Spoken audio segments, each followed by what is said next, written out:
வணக்கம் நண்பர்களே.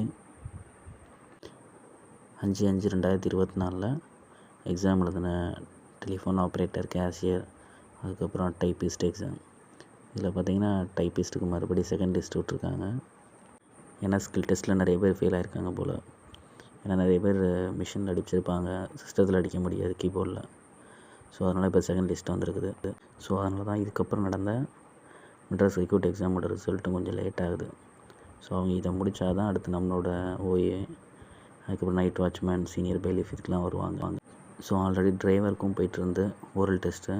ஸோ இப்போ டைப்பிஸ்ட்டும் இன்னும் முடியாதனால கொஞ்சம் எல்லாமே டிலே ஆகுது. ஸோ எப்போ இருந்தாலும் கூடிய விரைவில் வந்துடும். வழக்கம் போல் எப்போதும் ஃபஸ்ட்டு மார்க் வந்து அதுக்கப்புறம் தான் ரிசல்ட் வரும். இன்னும் மார்க்கும் விடலை, ரிசல்ட்டு விடாமல் வச்சுருக்காங்க. ஸோ அந்த டைம் ஏதாவது சேஞ்சஸ் இருக்கலாம், டைரெக்டாக ரிசல்ட்டே விடுறதுக்கு சான்சஸ் இருக்குது. அப்புறம் நிறைய யூடியூப் சேனல்ஸில் நிறைய பேர் கமெண்ட் பண்ணுறது தான், நான் டைப் ரைட்டிங் வச்சுருக்கேன், சிஓஏ வச்சுருக்கேன், அதுக்கப்புறம் நான் வந்து அப்ளை பண்ணும்போது சர்டிஃபிகேட் கொடுக்கல, இப்போ என்கிட்ட இருக்குது அப்படி நீங்கள் நிறைய பேர் ஒவ்வொரு இதில் கமெண்ட் பண்ணுறீங்க. ஒன்று தெரிஞ்சுக்கோங்க, நீங்கள் அப்ளை பண்ணும்போது என்ன கொடுத்தீங்களோ அதை தான் இன்டர்வியூவில் கேட்பாங்க. அதுக்கப்புறம் அந்த டைப் ரைட்டிங், சிஓஏ இதெல்லாம் வச்சுருக்கேன் அப்படிங்கிற இதுக்கெல்லாம் ப்ரிஃபரன்ஸ் இதில் கிடையாது. நான் சொல்கிறது, இப்போ நீங்கள் லாஸ்ட்டாக முடிஞ்ச மெட்ராஸ் ஹைகோர்ட் எக்ஸாமில் night watchman, OA, senior பெயிலிஃப், junior பெயிலிஃப், processor இதுக்கு வந்து டைப் ரைட்டிங், சிஓஏக்கு வந்து முன்னுரிமை கிடையாது.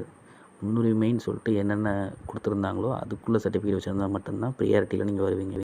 ஸோ நீங்கள் என்கிட்ட அது இருக்குது இது இருக்குது அப்படி நீங்கள் சொல்கிறத விட, எப்போ நீங்கள் அப்ளை பண்ணும்போது என்னென்ன கொடுத்தீங்களோ அந்த டாக்குமெண்ட் மட்டும் தான் அவங்கள்ட்ட கேட்பாங்க.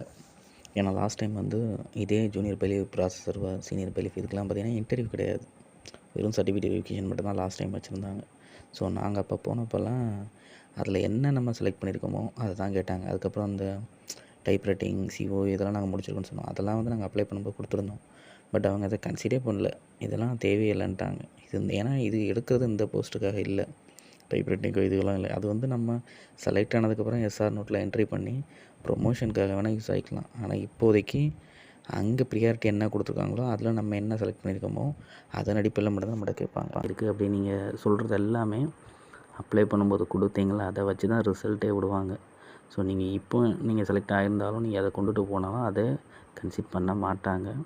அதனால் நீங்கள் அப்ளை பண்ணும்போது என்ன கொடுத்தீங்களோ அதன் அடிப்படையில் தான் ரிசல்ட்டே வரும்.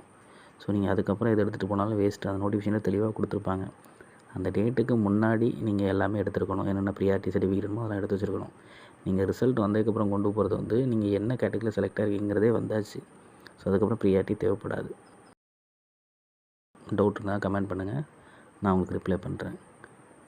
பிடிச்சிருந்தால் லைக் பண்ணுங்கள், கமெண்ட் பண்ணுங்கள், ஷேர் பண்ணுங்கள், கண்டிப்பாக சப்ஸ்கிரைப் பண்ணுங்கள். தேங்க்யூ நண்பர்களே.